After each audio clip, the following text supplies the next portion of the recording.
Bang on đom. Thì xung bang on như phai. Siêu như ọ bị ta hai. Nằm á khu yếm tự tiên nha.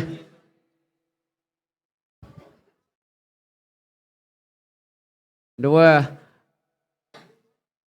Ok, so họ vừa bị ta chọn kết sinh thiên hùng ọ. Đúng rồi, lành sinh thiên hùng. Vừa tụ cặp xuân. Vừa lòng hiếu chip vừa cần nhé. Kỳ bang hiếu chung. Anh sở trên yếm cô yếm phát. Vừa yếm hài chung. Lòng hiếu chip lành chim vừa bị ta chọn kết sinh thiên hùng. Vừa mà tế cũng mà tế cũng nhé bà mà tế xe đâu tụi yên nào con vừa xuống thảo rồi na bữa kia sự em mai dùn tôn nào và sẽ lại xin thiên hùng vừa đâu ít sản xe tới tới gì nhé. Good morning, welcome to the First Union Church. Thank you for being here. Thank you for worshiping the Lord with us. We want to welcome you. Is there any first time visitor? Any first time guest?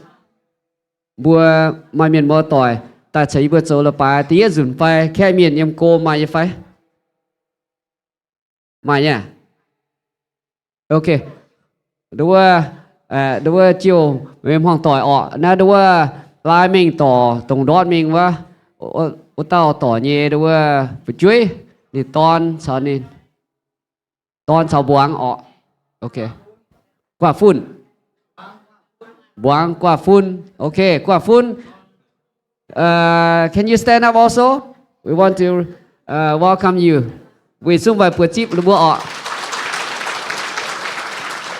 You may see it. Rồi tụi ọ. Bữa đó tăng pun bữa mà chẳng phải ta con sự chiều à. Anh mai gái cái anh mai nhé nó. Ok, yếm cô như thế số xin cả. Hoa con lì hoa kiến thảo này. Ok. Thế im hoang ở giờ tỏi đối với yếm Orville. Mà hoa quạt như là hoa vừa con ý đó nó vừa tay dẻo vừa sẽ vừa sẽ phải. Lại xin thiên hữu ạ, lòng hiếu chịu vừa ý choáng. Am I phải? Anyone else? Ok.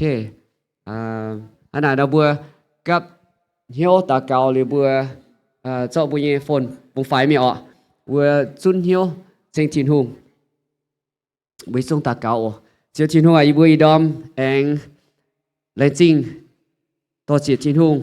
Chiều ý bùi năm hai chẳng thảo đánh xin như phui đánh xin như giang hồ như bây giờ là khu đánh xin chiếu thiên hùng mày ý sản như bây gặp chun ở trên chiếu thiên hùng như bây lồng như bây như duy lồng như bây như chia lồng như bây như hiếu lồng như bây linh quân sinh chiếu cho thiên hùng xây với tổ yếm cho chiếu sinh linh bùn bèn on quân yếm hài chiếu mà tế như này mà tế tụt tai mà tế lồng mà hai nhung chiếu cho thiên hùng chú bèn on bùn bùn phi hang anh xin chiếu ý bữa chú năm chiếu bùn thiên hùng ý bữa tên Giêsu bữa ta cao. Amen. Ok, bây giờ chúng số chỉ xin ạ.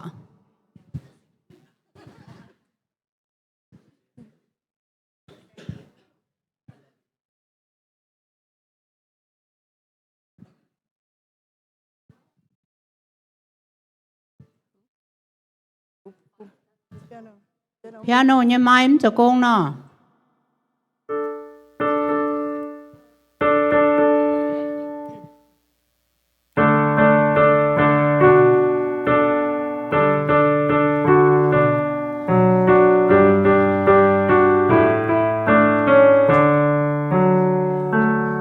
Hãy subscribe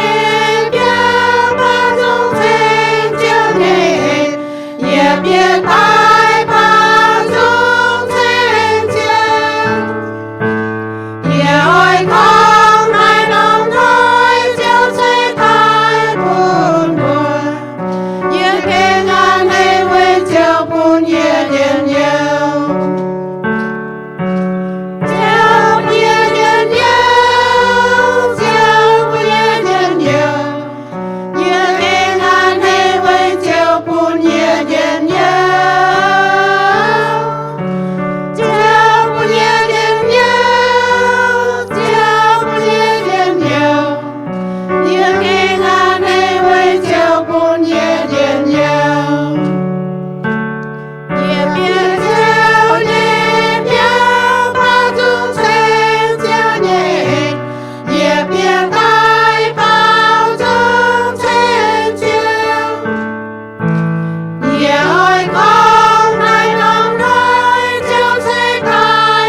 bữa lạnh chính thiên hùng thôi thiên hùng chạy phụ bún bữa mai nóm há nhẹ bữa mai lạnh chính nhé chip bữa lạnh chính hải thiên hùng chặt chắn chào bữa tông yếm bữa bảo tỷ dung có lạnh chính thiên hùng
Rồi thưa hiện nay mình thảo phỏng họ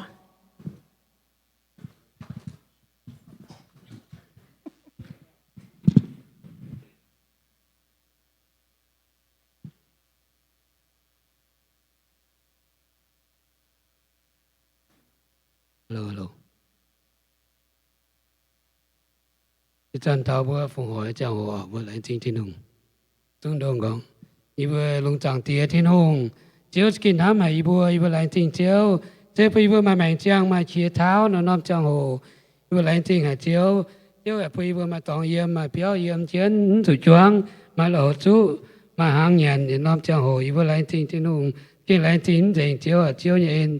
Cái hồ ở bữa vừa lại thì ta năm trời vừa cấp xuống thật bà dùng thành chiếu thải đàm thì vừa phong hỏi với nhau phong hỏi chỉ nhàn rồi phân chiếu tổ chiếu như cùng chiếu thể phu bì vừa mà tham nhảy bì vừa to tệ rồi là phong hỏi phân chiếu tổ chiếu như cùng tổ kỳ pa như cùng tổ chiếu sẽ sinh linh to trên bì vừa hay lỏng tổ hòm để chỉ nhàn ê chiếu như thế vừa lại thì thằng chiếu ya tổ chiếu thể phu rồi phân kỳ pa là lan tôi vừa chiếm tôi nhảy vừa lại tình chiếu lại tin chiếu vô phụng họ tên Giêsu Kitô như bữa phụng họ amen.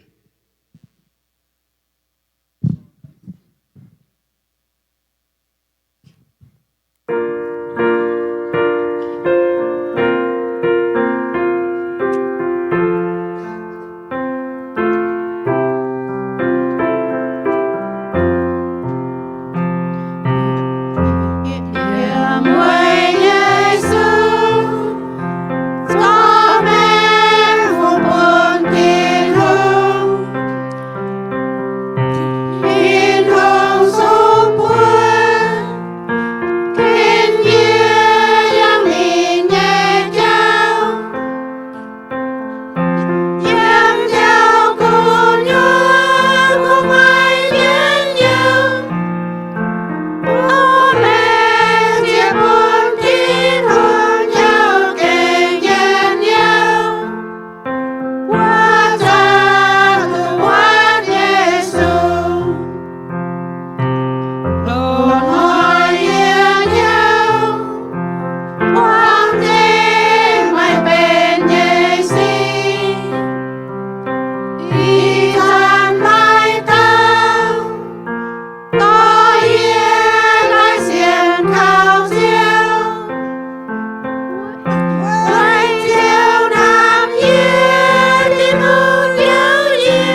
nhớ thao tao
chuẩn bữa bảo cái hà lai tiêu bữa giờ chúng anh chả chỉ bữa sau chỉ bảo chúng ạ.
Lãng xin bữa chúng thành chào chiếc số ạ.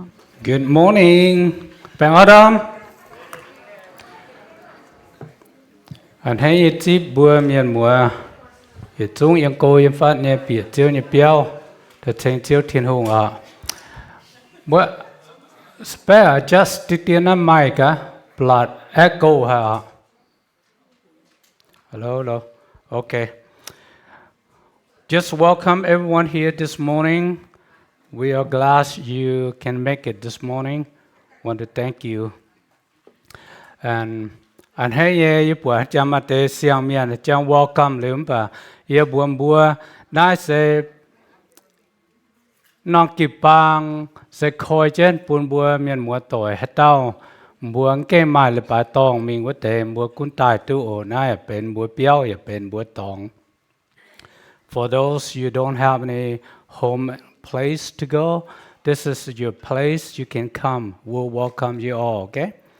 Lãng trình đứa tao trung ý quan tao tu long hay bảo tu long ya chào nó bớt nhiên piano nha.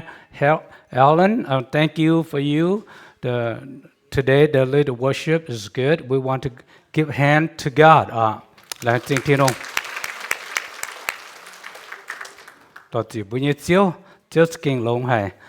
Năm hạ em bên lãnh chính như hạ tự nhiên nó lại bài con lãnh chính bây giờ chiếu tự nhiên nó lại bài con thảo cùng hú lãnh chính thiên hùng in hỏi con thảo sao mày tu như phụ count your blessing bữa là lan miền thiên hùng kinh sai phụ cũng bữa chăm hay cái nhé mẹ thiên hùng sai phụ bia chăm xiên có bùm hang tỏi thiên hùng sai phụ bùm bùa là lan miền tu thiên hùng phụ chăm hay bữa say phải everyone that even myself God bless me a lot my family children I think our church too. You believe that God having blessed you so much. You believe that? Amen. Lãnh chính thiên hùng kinh lông hải thiên hùng kinh lông hải nít sai phụ bùm bùa trong lông mới hình sao mới chiến là sẽ thiên hùng phụ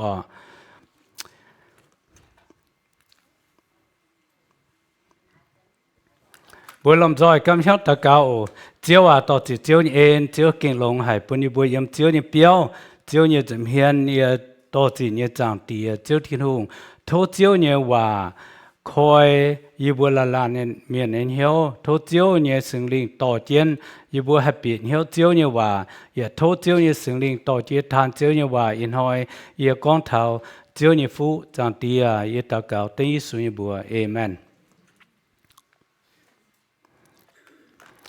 Chỉ con thở sao mày tu nhẹ phú phun yết nhung nhẹ mang cả thiên hùng chạy bún mây đồng hai trăm count your blessing name them one by one see how much God have blessed you mà cha hồ bữa tu dấu như vậy mà cha hồ bữa tu sao như vậy mà chỉ dùng bữa là khu ho mình bảo với chúng chẳng sao see so many times that you have so much you forgot to count sometimes you can't even hold it up so thank God for that that's God blessing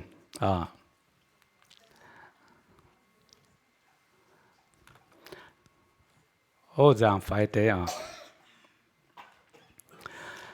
thiên hùng nhé phú tự yết bố mạng thật thiên hùng nhé phú tự nhiên con lên thô sâu tự chúa giang tự bết yểm thiên hùng hay chế nhung en chăm nhé bún mày bùa chiều chăn mai cáo chúng mai chăm về chỗ nhung khu xì and God is able to bless you abundantly so that is all things at all times having all that you need you will abound in every good work. Thế nhé thiên hùng như phút kinh chăm hay bữa trong sao mà chiến dùng thiên hùng sẽ en bún bùa kinh tụ thiên hùng phút chăm hay miền múa tỏi thiên hùng phút kinh bún thảo bùa kinh chăm hay so many times God blessing to you to your families you can't even count. Bùa hiếu nhé thiên hùng en nên sẽ ở bún bùa yếm mạn sĩ tức lồng thiên hùng ở bún bùa yếm nhung yếm thiên hùng en cái nhưว่าthiên hùng ở bún bùa tụ nhung với chỗ thiên hùng kinh lồng hải bún thảo bùa God blessing in our family so many times that God really want to give you a good thing but sometimes we don't even realize God blessing thiên hùng y phú hay chỗ chuột chiến用khu sĩ bún thảo bùa miền múa tỏi bùa mà nhận mà hốp bùa tỏi chỗ bùa chiếu quỷ chiếu chip nhé chiang hồ bùa mắt tan bùaกันกี่ปางห้างบวยแบบทิ้งกันเนี่ยแค่เมียนตุตสัจจะบวยจอมสัจจะบวยเนียนสัจจะบวยอันให้ so many times God blessing can overflow to our church our family when we have feast going on occasions we do the meal anything not only our church our family we also extend it to outsiders whoever want to come and join us see that is God blessing tự nhiên kỳ tù bùng gói bùa Kittu pungoi bua Galatians chapter 5 Galatia ta phải trang thì yếm về buôn bua châu pungoi nhẹ miền Kittu thèn bua tu pungoi mía ở chỗ liệp uốn châu pungoi nhẹ miền mắt tu ang châu dùn no. It is for the freedom that Christ has set us free. Stand firm, then, and do not let yourselves be burdened again by yoke of slavery. Bố buồn nắm phẳng như phải. Bố thiên hùng, thiên đàng bố kênh ta xiên thiên hùng thiên hồ. Bố cho chuối, you know. Bố cho hăng, chuối đô cho bố. Hăng liệm khảo cho bố nó. But what does the little thiên hùng bung gọi bùa? Back then you're not Christian, you're in the old traditions ways, you're bound in the sin that so many times that just for example, just like a chain that change you up. And when you come to Christ, the chain have broken. Mà chỉ dùn bùa chẳng thảo bùa tu bung gọi liu bùa skin hay bùa hai chân yêu hay bùa có hallelujah thánh thiên hùng bùa skin and hay bùa nhẹ mèng na tu hai chân yêu on law hay. When you came to Christ, God had broken that chain. God forgives you. You feel like you have freedom. You come before God. You want to say hallelujah, amen. So many times you want to do that, right? Thế như phải bữa tu bung gọi liu bữa hành hay như phải tụm bữa tao tụm bữa tu xiên Giêsu tụm bữa chiếu liu bữa hai chân yêu như phải tu bung gọi như phải. See, when you came to Christ, that Christ has set you free, and you have your heart, your mind, you have happiness. You're so joyful. Kinh sơ anh bữa sẽ có bữa tu bung gọi đi bữa tung tao gam mi走就 no. Thế ha. Bữa tu bung gọi liu tung tao gam mi走就 no. When you set free, you don't go back to bow to sin again. You don't want to be slave to sin, right? Is that true? Thế bữa tu bung gọi liu bữa tu yếm cho bung gọi miên thế ha. When you are free, you need to stay in the freedom. You don't want to get back to your old life, sin again. No way, right? Bữa mảng năm phẳng na tu bung gọi bữa kinh ở chỗ bung gọi miền. Nó sẽ bên dùng phú, cái tên nhẹ dùng sẽ bên tên dùng phú, nó sẽ bên thiên hùng nhẹ phú, bún bữa tu bung gọi nó sẽ bên tên nhẹ dùng phú. Nhân múa tội à. That's when God set you free. That's you count to that for blessing. Okay.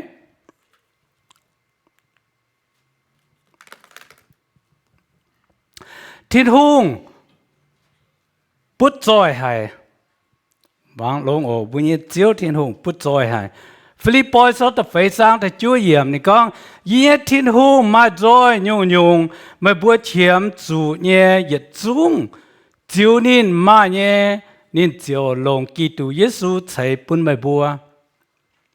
And my God will meet all your needs according to the riches of His glory in Christ Jesus. Hát tao xiên có bùi thiên hùng bút trôi hả phải? Bùi xiên hả phải?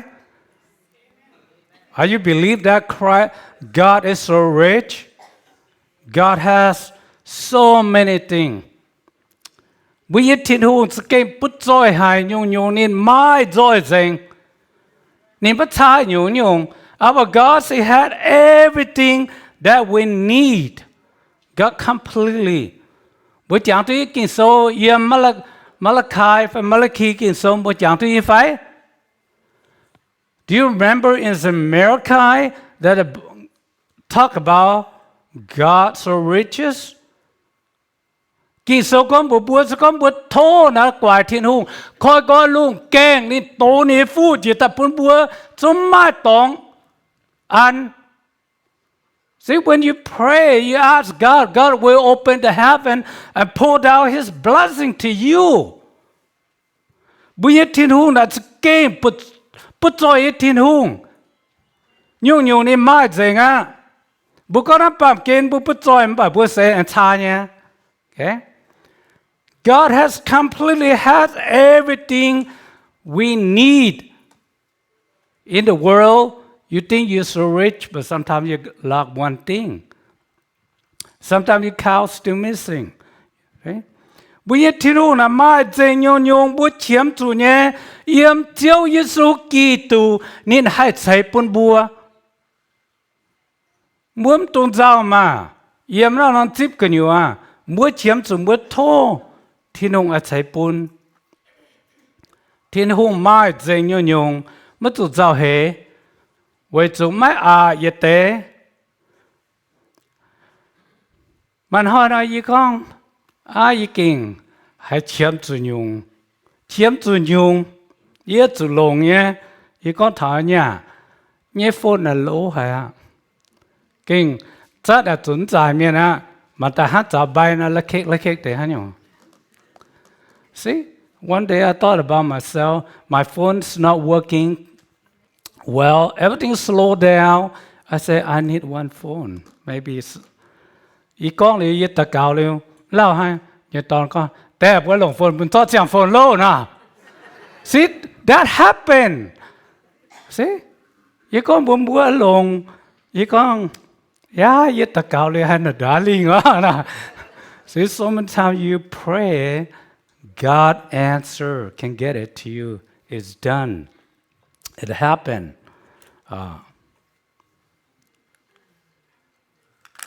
Bữa mảng yếm kinh số nó sẽ the farm nhung bố con thiên hùng bút rồi hả nó sẽเป็นthiên phụ the phế nhung thiên hùng phụ bút thô chiều tu seek and shall be given to you ở chỗ thô chiều tu ở chỗ lo chiều buồn ở chỗ ngang kèng chiều gọi Ask, it will be given to you. Seek, and you will find.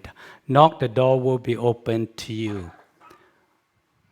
Bố bật như vậy. Kinh số như hòa mình nghe. Bố nhé chiếu nắm cha như nhung. Mà chia dùn.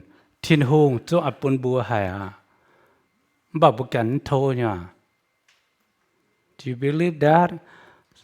God has in His hand. He wants to give to you, but you need to ask. Sometimes you don't ask, you don't give in. Dùn ba bùi nhé tôm miền mà chân chính nhé ở bên thảo bùi phải chuối, bà bùi phải chuối, hi tu thô là tu bùi tôm miền giáp hải na. Bùi thô bùi chịu tu ở. See, sometimes we don't even think. Even our parents, they have something to give to you, children, but you need to ask. If you don't ask, you think your parents might stingy or sometimes they don't want to give, but you have to ask. You ask, parents will give it to you. Bây giờ thiên hùng ya phiền hang ya, thiên hùng là nít chúa chế bùa thô, chúa chế bùa lò, nít chế bùn bùa. Chỉ con bùm thô bùm lò bùa hắn hai tu bùa con thầu non là bài tòng na bùm thô thiền hùng bùa hắn hai tu bùm mài bùa hắn hai tu bùa chỉ thô liu bùa ở chỉ mài thiền hùng ở thành chế bùn bùa hai tu tài. See, when we ask, even this facility, when He asked, then God blessing come. You need to buy it, then you get the facility, right?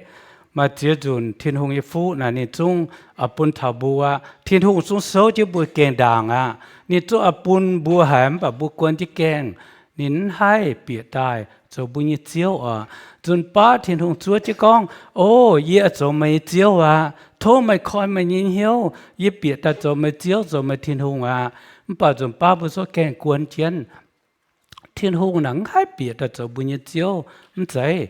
Sometimes even God stand by the door waiting for you to open the door. Sometimes God knocking at your door, but you just shut out your door. You don't even open it. God wants to come in to be your Lord and your Savior. See? Mà chỉ dù là bùi hiếu nhé, bùi hiu nhẹ bùi nhẹ chiếu đã khó liền bùa ni ắt thèn hay bùa ni ắt xuống ni bùa cho mình thèn bùa chốt gì bùa nhẹ bùa ỏi bùa chiếu thèn bùa Hamka, so many times God wants to stretch His hand out, reach out to you. God wants to help you right away, but sometimes you just fold your hand up, but you don't even want your hand for God to help you. See, ผู้กองถ้าที่หงอิฟูน่าจะเป็นแต่เฟยหยงที่หงอิฟูเนี่ยปุ่นถาบัวแต่เฟยหยงที่หงอิฟูจั่วเช่นบัวโอเคChúa chết yếm chứ bùi kênh đảng anh à. God blessings stand by your door. You need to open it to receive it. Sometimes you close the door, God blessings not coming in to you. Thấy ha. Thì ông phụ cho bún mày á, mà mày cuốn chứ kênh, mày mò tiếp nha. But to realize God blessing come into. Sometimes we have to open it up. Sometimes people give, you say, oh no, I don't want to give. Hang lo na bùa hà tu, thiên hùng dùng cái này bùa bún chính nhẹ bùa thảo bùa nhẹ bùa họp sen bùa tiếp tăng, bà bùa tiếp, na bùa hai tu thiên hùng phụ, bùa tu tiếp nhẹ bùa chính ta hai tu à, miệt bùn bùa chun có, nãy bùn mai ổ này có yếm lồng na, bùa na hai tu. Thiên phú nên miền bún thảo bùa tụt tiếp tai bùa con lại chính à bùa tụt tụt ta bên bùa nhé thiên phú ở phiên hang này bún thảo bùa tụt tiếp tai bùa con lại chính bùa thiên hùng bùa tụt tụt ta bên bùa phú à lại chính thiên hùng ên à rồi bùa mang thảo bùa sao thiên hùng phú à mình muốn tỏi à bữa giờ sao thiên hùng phú sao thiên hùng chạy bún như phú à sao mày tu như phú phun chiến yết nhung nha count your blessing name them one by one for example on the household stuff na household items na bữa mang cả bữa béo in hai mai phú đại tham bữa sao tôi hình nghe phải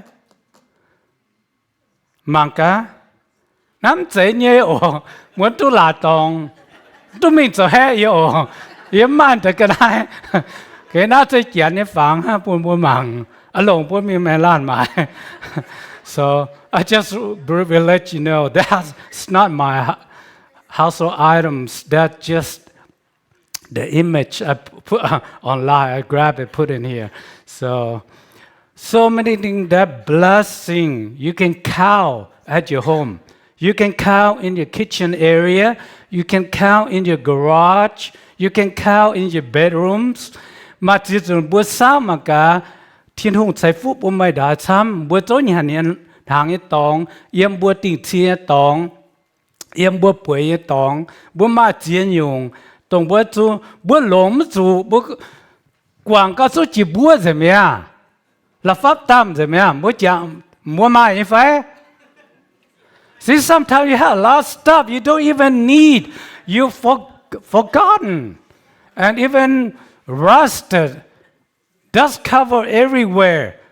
Sometimes you open it up, you say, oh, too dusty. Forgotten stuff.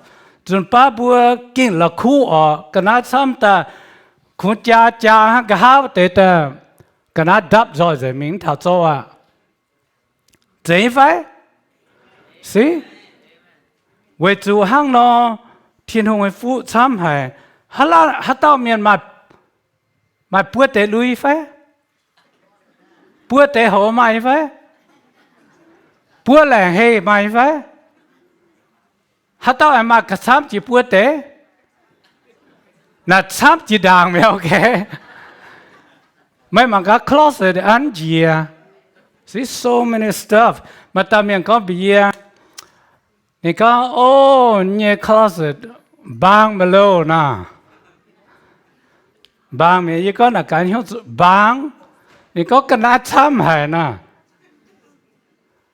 เนี่ยแม่จุฮันเอาเจ้านี่ก็ไม่หิ้วตัวนี่ก็ไม่ตัวแม่จุหมายเฮียอันนั้นนะสิ One gentleman called me and said, my closet has been broken down. I said, why? He said he has so many stuffs. I told him, what are you going to do? He said, I don't know. I recommend him buy the metal pole to put in there. See, stronger, right? Nam bà lắp để nào mà lại mà ta. See, thiên hùng như phú sẽ kinh chăm hay bún thảo bùa la miền. Lúc mỗi chẳng tôi mỗi yếm chả lá được bún chẳng thái được bún nha. Bất trả tụi yang chéo à. Bút trôi để cụ yếm để tụi đầm xiang ping chia na phá. Bicycle wa. Xiang ping chia. Ok, bút tụi đầm chết tại khâu có đầm hít rồi mình找门。đấy, thằng năm bay qua được bung á, chả hát tao đầm. Mai tao đầm anh thế. Hát tao say want to do. Sometimes, yeah, sometimes happen. Sometimes you do, you know. Vậy to bua, chả nên cho hồ xiang ping chia bua yếm ở đầm á. You don't want to ride bicycle this day, right? Too exhausted. Next step, upgrade. Xí tiết dùn bữa lồng cái pháo, bữa dùn má chia chế ha. Chia, hấp buồn miền mai, chăm phải ý giá chia nà. Xuống bữa mà cả, ý giá chia ồ. Cắt diễm xuống á. Xí, ý có bút rồi ta hẳn ơn mà. Ý giá chia, chính đàm bữa mai, chẳng ý nắm béo mà ý giá, bữa giá, bê giá. Ý bà cầm diễm có á. Yếm bà lõm nào tôi tỏ tình.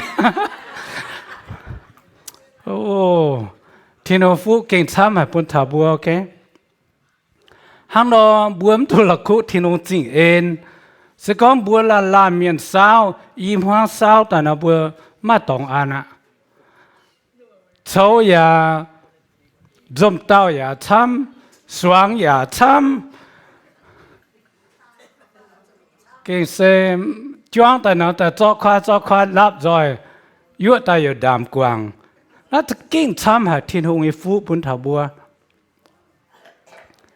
เยี่ยมตะปุงเขาโตนานยินหางตุ๊แต่ลุยห้างตุ๊แต่โหห้างยิน่าตะปุงยินหางตุ๊มาไปสิเตะมหิวเสห้างเราอีกองบวมบัวทีนหงอีฟูน้ำบวมตุงหลักคู่ทีนหงใช้เนี่ยเอ็นจะกิ้งช้ำหาบุญถาบัวbún thảo bùa yêu miền cái, yếm con chén con tiệt phình con thảo bùa can yêu miền, thiên hùng trái phúc bùa tham hải,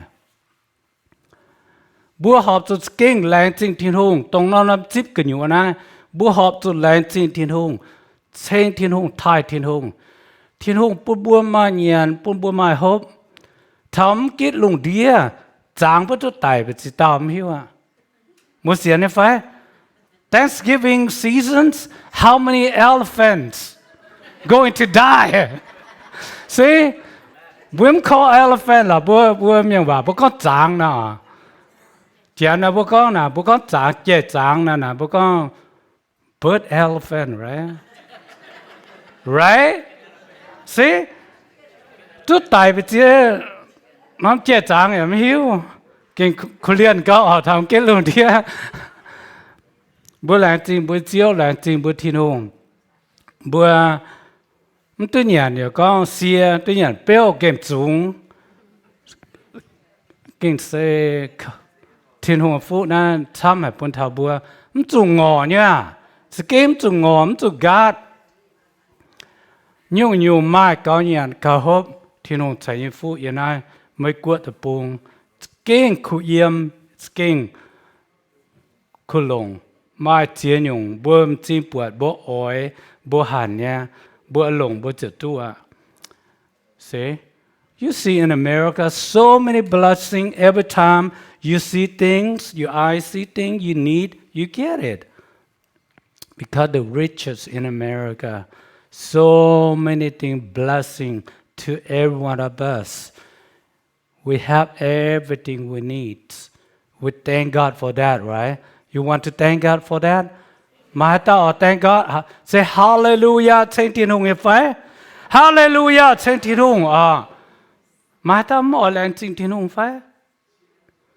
lan miền cho làng chính thiên hùng sẽ với thiên hùng phú bún thảo bùa kinh tham hay mà tan thiên hùng phú tu hậu hoang tỏiอย่ามาโกงหลงhoang tỏiอย่ามาฝืนช่วยhoang tỏiอย่า มากว่าฝุ่นอย่ามากว่าฟ้าน่าจะเป็นบุญฟูอ่ะthiên hùng is blessing to you see you have family children grandchildren that's your blessing okay ส่วนป้าบัวมาเชียนเนี้ยป้าบัวตัวสาวก็ยังมาต่อตอนมาต่อซีมาต่อกว่าฝุ่นมาต่อกว่าฟ้าบัวตัวอันให้กะหลงอ่ะฮันเอาตัวอันเนี้ยเทียเจ้า see that is blessing to you and to me สกิ้งลงหายบัวตัวอันให้ที่นงฟูปุ่นเถาบัวก้มเจงหล่อที่นงฟูก้มเจงยี่เหี่ยวบัวตะเต่าก้องนอมบัวยี่ตาไม่ยี่ตายังก้องป่าบัวเจียงเถาก้องนั่นนอมจีบนั่นนอมหาบัวแหลงจริงบัวยี่เจียวแหลงจริงบัวที่นงบัวแหลงจริงบัวที่นงไอ้ไม่ยี่นงฟูบัวตุ้มตุที่นงเนี่ยละปลายตองผมบัวนะจะเป็นที่นงฟูบัวมากิปาเมียนน่าจะเป็นบัวยี่ฟูtao tu zo bu ye ko tu zo bu yo tu zo bu ye to tu zo bu ye ji à na thiên hùng phu see we have got these facilities this is a blessing from God you have church families you also have to count that's your blessing right you have to count that your blessing thiên hùng phu bún thảo mâyจะกินช้ำให้มาตาหนาโอแอม่ายังฟูให้ยังฟูไม่ลงเนี่ยเห็นเนี่ยสตาหามิงตาตาเนี่ยน่าทิ้งหงฟูปุ่มไม่ okay you count that when you can walk you can breathe you can talk that is a blessing to you too right amen if I amen วิสุงsố chỉ xin ta con lãng chính thiên hùng lãng chính thiên hùng to chỉ thiên hùng gà lại nãy miền mua tỏi ý chung tụm cái gì nghe vào bây giờ mua số chết thế cả sẽ có mấy bùa yếm nái ít đom mấy cái tu chip kỳ tu cho mấy bùa nhẹ chiếu chiếu you on hill may tip Yesu zo may nye jiao in hoi dang may chuat na ming. If you are here this morning and you have never accepted Christ as your Savior, I want to encourage you. You do not leave before making Jesus the Lord of your life. You can do that today. Okay. Có hát tao mình mua tỏi muốn cái tu chip Giêsu cho mua chiếu mua hải ở chip nhẹ nó xuống bùa yết ta cao quên bùa mà hát tao cái tu chip Giêsu tao rồi ta nói bùa hay mà nhau chip chiếu Giêsu cho mua chiếu như phải nó sẽ Thanksgiving cái chip naจะยินยงฟูบนทำบัวสิก็muốn cái mà Giêsu cho mua chiếu mua cuốn chip tu Giêsu cho mua chiếu cái Giêsu sẽ cho mua chiếu cho mua thiên hùng nên on hiếu như chiếu nênอย่าให้ทำบัวเยี่ยมบัวน้ำใสถ้าบัวกล้วยใสจะโหเนี่ยต่อจะบัวมิงthiênตองกัวน่าจะบัวnhư chiếuบัวchiếu thiên hùngวะโยงnênอย่าทำไม่เนี่ยจะไม่chiếuอย่าจะไม่thiên hùng Our Lord Jesus He want to be your Lord your Savior in this world when you depart this world God can take you to heaven to live with God. You have peace with God eternally. So, hata mahata chip như vậy. Cái tao tu chip dần lông hả? Bên nhung. Chip đến là skip na. Yeah, mất cho công. Okay, cái halai yêu con thằng chiếu hòa. Happy Thanksgiving, everyone, and may God bless you all. Ta tao chiến nam chip thiên hùng ở bún bùa, ta tao tu thiên hùng phụ, ta tao tu thiên hùng bèn on. Hát giả chết chứ yếm ô, yếm thiên hùng dầm hiền chết chứ yếm. Be happy yourself and be happy family and love one another, okay? Bùm hoang tội cho anh hay cho chiến yêu ล้านห้ำล้านเยี่ยมที่โนเอ็นกันอยู่อ่ะที่โนใส่ฟุบบัวล้านอย่าที่โนใส่ฟุบบัวสว่างกิปังไม่บัวนายเสที่โนฟุบัวฝงห่อเนี่ยจินยานยุงปุ่นที่โนเจ้าที่โนกงบัวฝงห่อปุ่นที่โนลงเยี่ยมกิปังเทงเกนหมายนั่นเลยป่าตองปุ่นบัวหายตุเลยป่าตองมาตองเยี่ยมน่าจะทิ้งหงไอ้ฟูปุ่นเท้าไม่บัวปุ่นเท้าเยียปุ่นเท้าบัวล้านบัวมตุงเจ้าจะให้ดอกปุ่น okay every quarter every money that you give to God that's a blessing to you and God bless that facility for us monthly you contribute your tithe offering to God when we depart this world when we meet God God say you are well done